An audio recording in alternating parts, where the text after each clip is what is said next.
বাবা মানে মাথার উপর একটা শক্ত ছাদ, যে ছাদের তলায় আমরা কিন্তু নিরাপদে থাকতে পারি।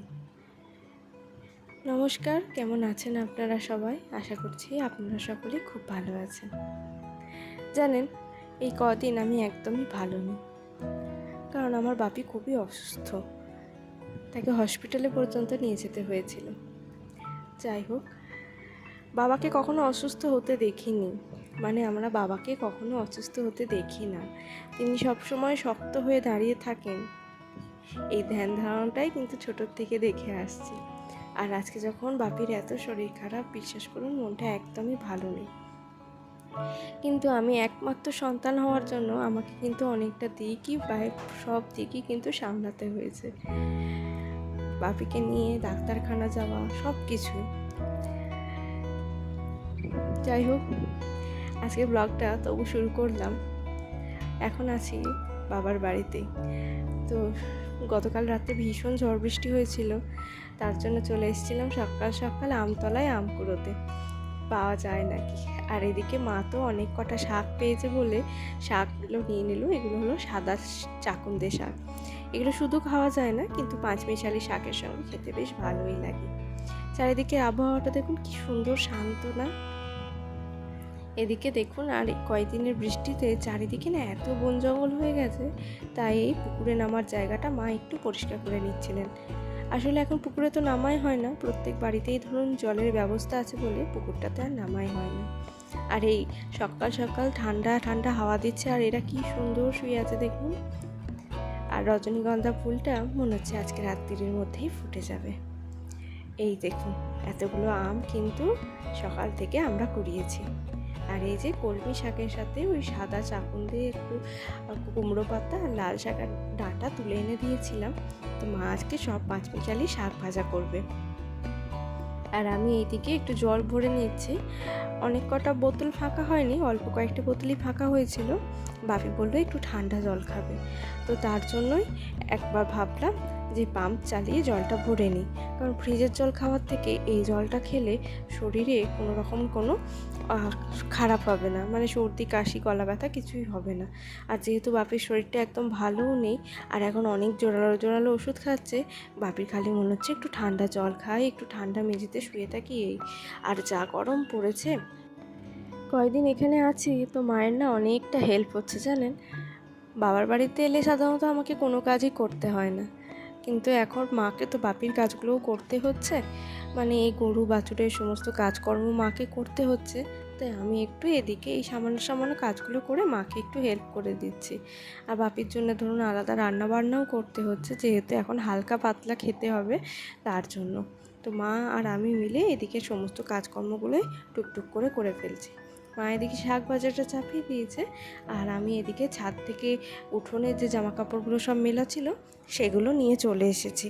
এই জামা কাপড়গুলো অল্প অল্প করে এবার ভাঁজ টাজ করে রেখে দিই। আসলে আজকে কি বলবো না বলবো কিছু কথা আসছে না জানেন। আসলে মনটা এখনও সেই ওখানেই পড়ে আছে যে কতদিনে বাপিকে আবার সুস্থ দেখতে পারবো। কারণ আমার বাপিকে আমি কখনো শুয়ে থাকতে দেখিনি। হয়তো আমার জ্ঞান হওয়ার পর থেকে আমি বাপিকে হসপিটাল যেতেও সেইভাবে কখনোই দেখিনি।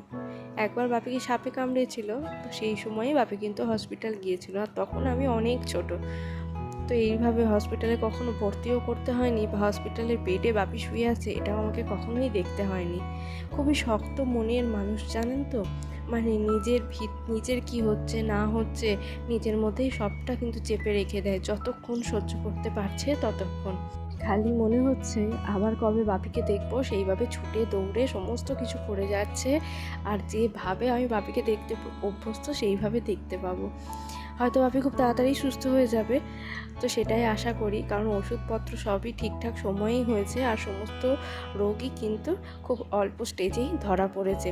তো যাই হোক, বাপিকে এখন অনেকটা সাবধানে রাখতে হয়েছে। আর বাপিকেও বলেছে তোমাকে এখন কিচ্ছু করতে হবে না, তুমি চুপচাপ সাবধানে থাকো। আর কদিন ধরে তো একদমই খেতে পারছে না, তার জন্য খুব দুর্বল হয়ে গেছে জানেন। তো এদিকে মায়ের একটা আচারের বয়াম ছিল কাঁচের, তো ভাবলাম আজকে সেটাকে একটু পরিষ্কার করে নিই। ছোটোবেলা থেকেই এই কাঁচের বয়ামটা না আমার খুব শখের জানেন। মা এটাতে যে আচারটা করে রেখেছিল সেই আচারটাও খেতে ছিল অসম্ভব সুন্দর। তাই এই বয়ামটাকে দেখলেই আমার ছোটোবেলায় সেই আচার খাওয়ার স্মৃতিটা মনে পড়ে যায়। তো মা বললো এই বয়ামটা নাকি এখন ফেটে গেছে, যাই হোক কাঁচের তো একটু ফাট ধরে গেছে। তো মা বলে এটা আর কোনোভাবেই ইউজ করবো না, এটা তুই পারলে কিছু সাজিয়ে রেখে দিবি। তো আমি ভেবেছি এটাকে একটু ডেকোরেশন করব, মানে ওই রং তুলি দিয়ে সামান্য যা একটু সাজানো গোছানো যায় তার জন্য এটাকে কিন্তু ধুয়ে নিচ্ছি। ধুয়ে এটাকে পরিষ্কার করে রোদে শুকিয়ে রেখে দেব। আর এক্ষুনি তো আর রং তুলির কাজটা করতে পারবো না, তো কয়েকদিন পরে এটাকে সুন্দর করে একটু সাজিয়ে গুছিয়ে রাখবো। আজকে হবে একটু পনিরের তরকারি, তো তার জন্য মা বললো আমাকে পনিরগুলো একটু কেটে দিতে, আর আমি এদিকে পনিরটা কেটে দিলাম।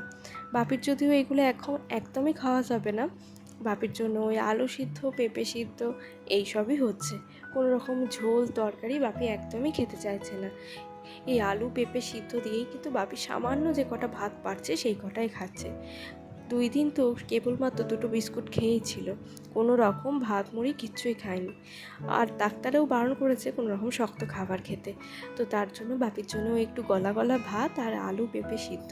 আর পেঁপে খাওয়াটা তো আমাদের শরীরের জন্য ভীষণই ভালো। আর এখন জানেন বাপি এত লবণ খেতে ভালোবাসতো, মানে আলু সিদ্ধ মাখা হলে সেটাকে একটু সুন্দর করে লবণ দিয়ে না করলে বাপি খেতে পারতো না। এখন বাপি কিন্তু সেই লবণটাও একদমই খেতে পারছে না।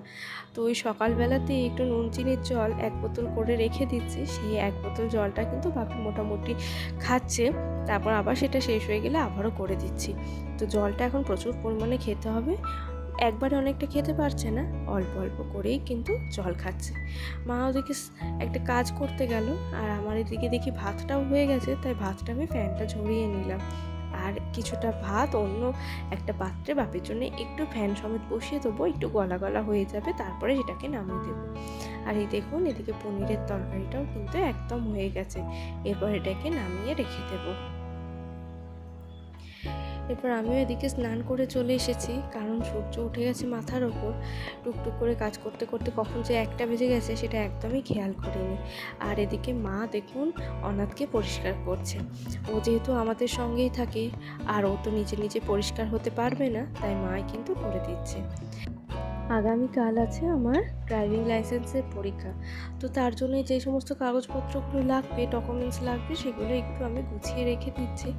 ওই ধরুন আধার কার্ড, ভোটার কার্ড বা গাড়ির ওই যে লার্নারটা পাওয়া দিয়েছিল সেটা, আর 2 কপি ছবি, এই সামান্যটুকু নিয়ে যাচ্ছি। যদিও সমস্ত ডকুমেন্টস জমা দেওয়া আছে, লাগবে না তেমন কিছু, তবুও একটা আইডেন্টি কার্ড, আইডেন্টি প্রুফ তো নিয়ে যাওয়া ভালো, তো সেই কারণেই সেই ডকুমেন্টসগুলো নিয়ে যাচ্ছি। তো এরপর আমাদের দুপুরে খাওয়া দাওয়া হয়ে গিয়ে বাসনপত্র এদিকে মেজে ধুয়ে রেখে দিয়েছি। আর দেখুন বিকেলে এখন জল চলে এসেছে, তো গরুগুলোকে স্নান করাবো। যা গরম পড়েছে, ওরাও না ভীষণ হাঁপাচ্ছে জানেন। আর এই কাজটা না বাপিই করে, সকাল বিকেল গরুগুলোকে স্নান বাপিই করায়। ভাবলাম আজকে আমিই শুরু করি, মাও না আর সমস্ত কাজের পর পেরে উঠছে না জানেন, তাই মাকে আর ডাকিনি। মা একটু ঘুমাচ্ছে, ঘুমাক, কিন্তু কতক্ষণ আর, আমি কাজ করছি শুনতে পেয়েই মা ঠিক উঠে চলে এসেছে। মাঝে মাঝে ভাবি জানেন তো, মায়েরা কত কিছু সহ্য করে তাই না? এত কিছু কাজ করার পরেও মায়েদের কিন্তু কোনো ক্লান্তি হয় না। কিন্তু এখনও আমি সামান্য একটু রান্নাবান্না করার পরেই এত ক্লান্ত হয়ে পড়ি, বা সামান্য একটু মানসিক আঘাতেই এতটাই জর্জরিত হয়ে পড়ি যে কী বলবো। কিন্তু এই সময় আমি মনের জোর অনেকটাই ধরে রেখেছি, কারণ আমি যদি মনের জোর হারিয়ে ফেলি তাহলে কিন্তু আমি বাপিকে আর সুস্থ করে তুলতে পারবো না।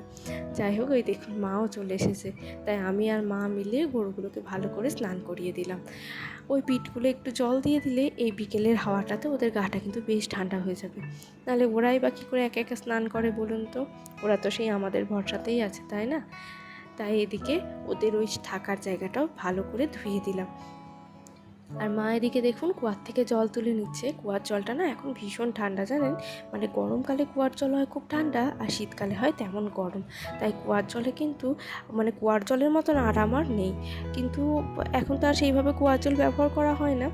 তবু আমরা কিন্তু এই কুয়ার জল ব্যবহার করি। এই ধরুন ধোয়াধুয়ি যা কিছু এই কুয়ার জলেই হয়। আর যে ওই জলটা আসে সেটাতে বালতিতে ভরে রেখে দেওয়া হয়। আর এই সামান্য কিছু টুকটাক কাজ ধোয়া টোয়া এগুলো ওই জলেই করা হয়। আর এই উঠোন ধোয়া টোয়াগুলো ওই কুয়ার থেকে জল তুলেই কিন্তু করে নিই। আর এখন এই ঠান্ডা জলটাতে কাজ করতেও না ভীষণ ভালো লাগছে জানেন, মানে এত গরম করছে আর কুয়ার জলটা কিন্তু ভীষণ ভালো লাগছে। কিন্তু কুয়ার জলটা আর মুখে দিতে ইচ্ছা হলো না, তাই এই কলের জলই মুখে দিয়ে নিলাম। আর দেখুন এরপর আমি গাটা সব ধুয়ে নিয়েছি, কারণ ওদের স্নান করানোর পরে নিজেও তো একদম ঘামে ভিজে গেছিলাম। আর একটা তো নিজেরও পরিষ্কার পরিচ্ছন্নতা আছে, কারণ গা দিয়ে একটু কেমন গোবরের গন্ধ ছাড়ছিল, গরুদের কাছে থাকলে যা হয় আর কি। আর এদিকে বালতিটাও ভর্তি হয়ে গেছে বলে কলের জলটাও বন্ধ করে দিলাম। তো এরপরে মা আমাকে এক বাটি আম কেটে দিয়েছে। গাছ থেকে টুপ টুপ করে জানেন এই গাছ পাকা আমগুলো পড়ছে, আর খেতে না অসম্ভব সুন্দর হয়েছে। এবারে আমও হয়েছে প্রচুর পরিমাণে, আর আমগুলোও হয়েছে বেশ বড় বড়, তাই আমি আমগুলো খেয়ে নিলাম। তারপর বিকেলে একটু বাইরে বসেছিলাম, আর দেখুন আকাশ দিয়ে ওগুলো হলো কালো বক, এখন উড়ে যাচ্ছে, কি ভালো লাগছে তাই না? তাই দেখতে পেয়ে হাতে ফোনটা ছিল, তাই সেটা ক্যামেরা বন্দিও করে নিলাম। সন্ধ্যা হয়ে গেছে, মায়ের এখনও কাপড় চোপড় কাচা হয়নি, তাই আমি এদিকে ধুনোটা ধরিয়ে দিলাম, তারপরে গোটা ঘরে ধুনো দিয়ে দেবো। ওই দেখুন মায়ের এখনও কাজকর্ম কিন্তু কিচ্ছু হয়নি, মা এখনও টুকটুক করে কাজ করেই যাচ্ছে। আর এই দেখুন শিউলি ফুলগুলো কি সুন্দর ফুটে গেছে। এখন কিন্তু শিউলি ফুল ফোটার সময় নয়, তবুও কিন্তু দেখুন গাছে দেখছি এখন প্রতিদিনই 5টা 6টা করে শিউলি ফুল ফুটছে। এই ধুনুচিটা দেখুন, এটা কিন্তু বাপি নিজে হাতে বানিয়েছে, ওই সমস্ত কাটাকুটি জিনিস দিয়ে বানিয়েছে। কি সুন্দর হয়েছে না? আর আমি তাতে একটু আলপনা দিয়ে দিয়েছি। তাহলে চলুন আজকে ব্লগটা এখানে শেষ করছি। সবাই ভালো থাকবেন, সুস্থ থাকবেন।